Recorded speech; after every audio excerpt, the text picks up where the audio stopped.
Oh, hi, the real star of Sexy Liberal in Madison, Wisconsin. Hi. Well, I appreciate that. I love all the fans were like, thank you so much for bringing Karl Frisch. Like I brought him in my carry-on. I was like, oh, you're welcome.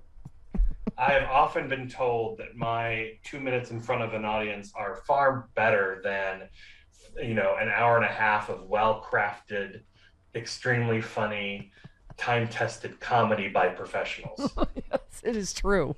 Oh, and by that for me, you mean putting a garbage bag over my head in a wacky visual bit. That's pretty much that's all I got. Karl, I mean, it is so.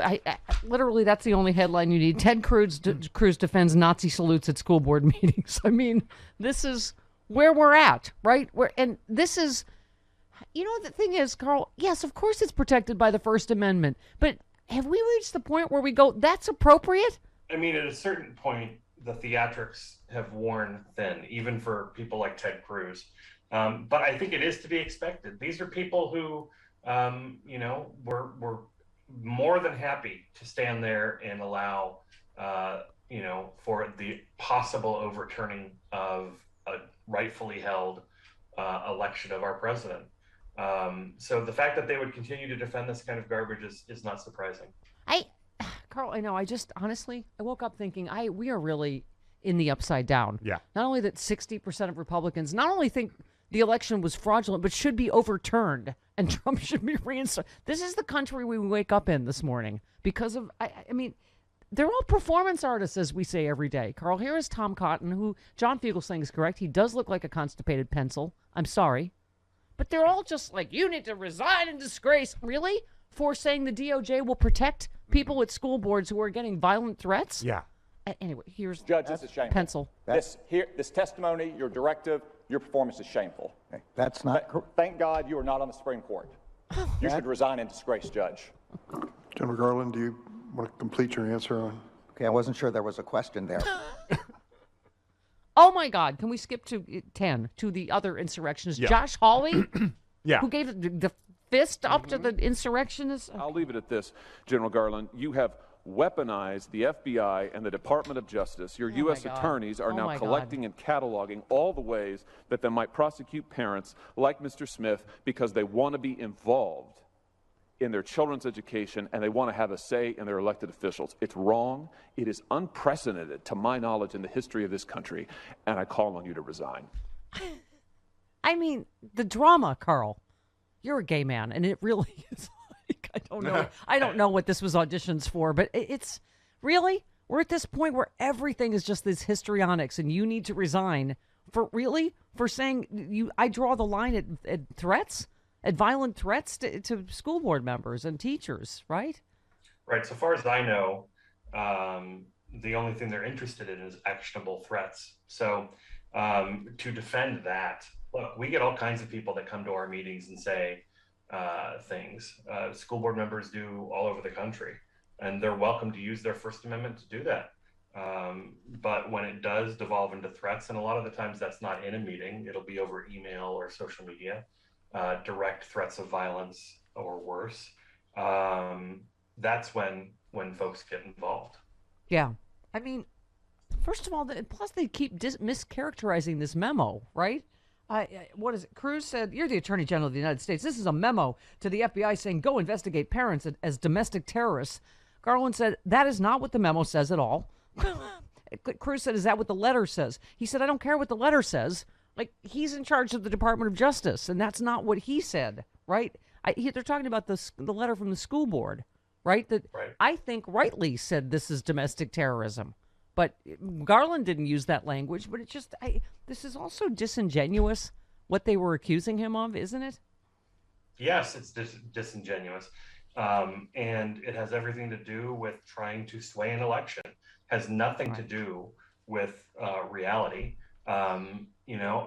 I wonder if members of Congress will now step back and say, look, when we get threats on our lives or threats to our physical safety, we do not want the FBI investigating it. Yeah. Yeah. Let me one more. Give me Dick Durbin. Thank God. I think Calling it what it was is. a shot at obviously Cruz and Hawley, but yeah. We are not trying to stifle free speech, but only saying to people, we're going to draw a line. I found it fascinating that at least one of the people who was criticizing you today and talking about the situation on January 6th was actually cheering the demonstrators on January 6th. And there's ample evidence of that. I would think we've got to draw a line that accepts in this civilized society, we are going to be respectful of one another, even if we disagree politically. Carl, I find myself I'm a happy, clappy liberal, as you know. I find myself less hopeful about, right, that we can't agree on. I mean, you saw Senator Booker went through, and you're on a school board, just the list of really egregious threats. This is obviously a serious problem, and we can't even agree on a set of facts. Serious problem, and we can't even agree on a set of facts anymore. Isn't that no? what But we should be able to agree that when someone receives a death threat or a threat of physical violence, that those things are investigated. Period. End of story.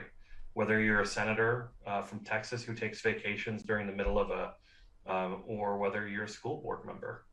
I mean, and meanwhile, Matt Gaetz, it's always the right-wingers that are whining. They're the only ones that whine about their death threats, right? It's only important when it's against, But, I mean, the fact is, I feel like I do put a lot of this at Trump's feet. A long time ago, he just, upped the rhetoric, starting with his own rhetoric at rallies and wherever, that it just, I'm not surprised, are you?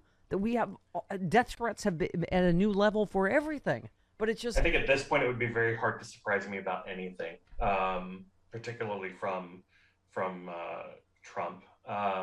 But this is a guy who, when, violence happened at his rallies, he encouraged it. He offered to defend the people that were violent. So, it's not surprising. But it is disappointing that anybody would defend it. Yeah. Let me just give you one, Senator Booker, and then we'll move on from this. But Senator Booker at the same school board violence hearing. Here we go. There's been a disturbing spike in harassment, intimidation, and threats of violence against school administrators, board members, teachers, and staff who participate in the vital work of running our nation's public schools. Is that true? Yes, sir. I mean, it is true. It is true. I have a list of very disturbing incidents. In Texas, a parent physically assaulted a teacher, August 18th, 2021. In Pennsylvania, a person posted threats in social media which required police to station outside of a school district. Law enforcement investigating the person. I could keep going. Ohio, a school board member was threatening a letter that began with, "We are coming from you." Yeah. So what they were making all this, drama over, Carl, was the memo from the National School Boards Association, which I assume you're in. It said some of these threats could be equivalent to a form of domestic terrorism. That is true, isn't it? I mean, and this is what they're trying to get Merrick Garland to resign over, something he didn't even write, but the term that was used. I mean, what is this if it's not domestic terrorism? Threatening people punching teachers and threatening to kill school board members.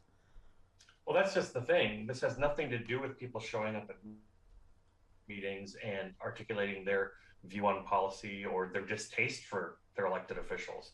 It has nothing to do with people expressing their opinion in favor or against curriculum or any subject taught in our schools. It has nothing to do with people emailing their elected officials or their teachers or anything else. It has to do with actionable threats of violence or threats of threats on the life of these people.